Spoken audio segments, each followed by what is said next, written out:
Bonjour à tous, merci de nous recevoir chez vous. Aujourd'hui, GabonActu.com est du côté de la Tanzanie, plus précisément dans la ville de Dar es Salaam, où se tient la 11e conférence annuelle de la Fondation Merck, qui se place sous l'égide de la présidente de la République unie de Tanzanie, Son Excellence Samia Suluhu Hassan, en présence du président du conseil d'administration de la Fondation Merck, de sa présidente directrice générale et de 15 premières dames d'Afrique et d'Asie. Ces ambassadrices de la Fondation Merck, plus qu'une mère dans leurs différents pays, à savoir le Burundi, la République centrafricaine, le Congo démocratique, le Libéria, la Gambie, le Ghana, le Kenya, le Zanzibar, le Malawi, les Maldives, le Zimbabwe, la République de Sao Tomé, le Cap-Vert, le Mozambique et le Gabon. Et oui, le Gabon a été hautement représenté par sa première dame qui a une fondation dénommée Ma Bannière, dont les objectifs sont entre autres d'apporter assistance aux personnes vulnérables. Elle était accompagnée de son ministre de l'Éducation nationale, Camilla Toutoum Leclerc. La nouvelle ambassadrice de la Fondation Merck, plus qu'une mère, nourrit déjà de grandes ambitions. Nous l'écoutons. Des témoignages sur les initiatives mises en œuvre dans nos différents pays constituent une source d'inspiration également pour moi et la délégation qui m'accompagne aujourd'hui. Je suis de ce fait impatiente de développer les mêmes programmes dans mon pays en étroite collaboration avec le gouvernement. Cela contribuera indéniablement à garantir à nos communautés un accès amélioré à des solutions de soins de santé équitables et de qualité. Notre action s'attachera à aborder des thématiques cruciales, telles que la lutte contre la violence basée sur le genre, la promotion de l'éducation des filles et l'autonomisation des femmes, tout en mettant en lumière des préoccupations de santé majeures, notamment la sensibilisation au diabète et à l'hypertension. La Fondation Merck, plus qu'une mère, lutte pour le bien-être des populations, accompagne les associations en offrant des bourses de formation dans les domaines de la santé, mais aussi de la scolarisation pour la jeune fille mère. Elle lutte également contre les cancers, le diabète et la stigmatisation de l'infertilité chez la femme. D'ailleurs, à ce propos, retrouvons deux experts en soins de santé qui nous en parlent. L'histoire nous apprend que la fertilité dans le monde a diminué de 180 millions par millilitre de spermatozoïdes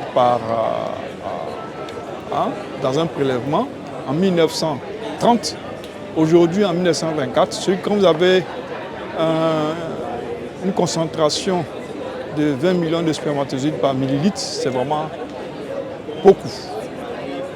Cela affecte les hommes comme aussi les femmes à cause de produits environnementaux, notamment et particulièrement les perturbateurs endocriniens. C'est une des causes. Le profil de l'infertilité est en train de changer. Là, dans 30% des cas, la cause de l'infertilité du couple elle est féminine, 30% des cas elle est masculine, les 30% des cas restants c'est mixte, il n'y a que 10% d'infertilité où on a des causes inexpliquées. Donc vous voyez que la contribution masculine est de 60%. Donc l'infertilité c'est un problème de couple et la prise en charge doit être des deux côtés. Il y a une petite partie de cette fratrie-là qui présente des infertilités inexpliquées. Il est donc important de ne pas stigmatiser seulement la femme, mais il faudrait stigmatiser l'environnement qui stigmatise le couple. Il est donc amené à la population qui sont en présence, les populations qui sont en présence de ces phénomènes-là, d'arrêter ou bien de changer de paradigme pour éviter d'avoir des drames inexpliqués donc on ne pourrait pas contrôler plus tard. C'est donc important de revoir notre façon, nos approches de ces situations-là, aussi bien au niveau de la femme que de l'homme. La particularité de la femme, à la différence avec l'homme, c'est que la femme, elle naît avec son stock d'ovules, d'ovocytes au niveau des ovaires, qui sont au repos jusqu'au niveau de la puberté. Et à partir de la puberté, chaque cycle, nous avons une élimination des ovules, ainsi de suite, jusqu'à ce que la ménopause s'installe. Donc avec l'âge, nous avons une perte de la quantité, mais également de la qualité des ovules. Les ovules ne se renouvellent pas. On sait qu'à partir de 35 ans, il y a une chute, ce qu'on appelle le déclin de la fertilité chez la femme. À la différence chez l'homme, où les spermatozoïdes se renouvellent chaque 3 mois. Donc l'homme peut faire des enfants jusqu'à des âges très avancés. Donc c'est ça la particularité. Donc il est important de les sensibiliser, de parler de la préservation de la fertilité. L'OMS définit l'infertilité, l'absence de grossesse au bout d'une année de vie commune avec des rapports sexuels complets, réguliers et sans contraception. Chez la patiente qui a 35 ans, ce délai est ramené à 6 mois. Chez la patiente qui a des troubles du cycle antérieur, c'est-à-dire des troubles des règles du cycle, au bout de 6 mois de mariage, elles doivent aller consulter pour une prise en charge de l'infertilité. Donc vous voyez, 2 paramètres, c'est le facteur âge qui est très important et c'est le facteur régularité des cycles ou non. Il est important également en cas de fertilité de faire participer les hommes. Il y a le spermogramme qui dévoile l'homme. Si le spermogramme est normal, on laisse l'homme de côté. On s'occupe de la femme. Mais s'il y a des anomalies du sperme, là également, ça nous permet d'aller plus en profondeur, une prise en charge adéquate.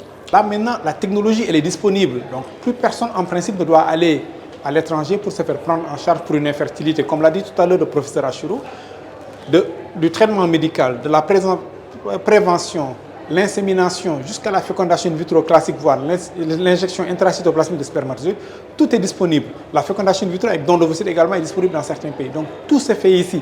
Et nous avons nos particularités et nos réalités. Les fibromes, la particularité de la race noire fait que la prise en charge peut intégralement se faire ici. Le problème qui se cause, c'est qu'il faut que nos gouvernants mettre la main à la pâte pour pouvoir aider à ce que le coût soit accessible et que les médicaments soient plus disponibles par rapport à la prise en charge. Malgré cela, le coût est assez élevé et toujours, ce n'est pas tout le monde qui a accès à cette prise en charge de l'infertilité du couple. Il est à noter qu'une formation à l'endroit des journalistes a également été au menu de ces 2 jours d'intenses travaux afin d'aiguillonner ces professionnels des médias dans le relais efficace des informations liées à la santé et aux problèmes sociaux. Comment sensibiliser les populations? Comment aborder les problèmes de santé et sociaux sensibles et critiques au quotidien, tels que la stigmatisation liée à l'infertilité, l'éducation des filles, le mariage précoce, etc. Justement, pour en parler, retrouvons quelques journalistes qui ont bénéficié de cette session de formation. Une session formidable qu'il faut répéter parce que nous avons besoin de renforcement de capacité. C'est vrai, nous sommes journalistes formés, mais ces séances nous permettent d'avoir les outils nécessaires pour mieux traiter l'information. Et ce que nous avons reçu, c'est dans le domaine de la santé. L'information liée à la santé est aussi sensible que l'information politique. Alors nous avons reçu des outils qui nous permettent de développer de l'empathie par rapport à ces questions-là, de protéger des personnes qui ont subi par exemple des violences basées sur le genre, par exemple, de mûrir nos connaissances sur ces questions-là. Il faut se former pour pouvoir informer. Et le journaliste doit cultiver ce professionnalisme-là chaque jour. J'ai participé au concours de Merck Fondation et ça c'était à distance, je veux dire. Donc, et ça c'est la première fois pour moi de participer à une séance vraiment en présentiel avec tous ces autres journalistes qui viennent des pays africains, de plusieurs pays africains. Alors, comment est-ce que je compte capitaliser ce que j'ai appris ici?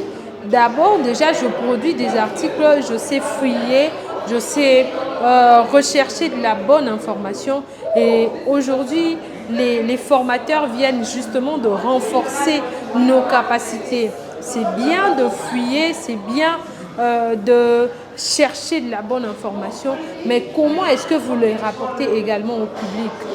Plus que jamais, ces ambassadrices de la Fondation Merck Plus qu'une mère ont un défi commun, celui de contribuer efficacement à transformer la santé et le bien-être de leurs concitoyens. Merci de rester connecté sur GabonActu.com. À très bientôt.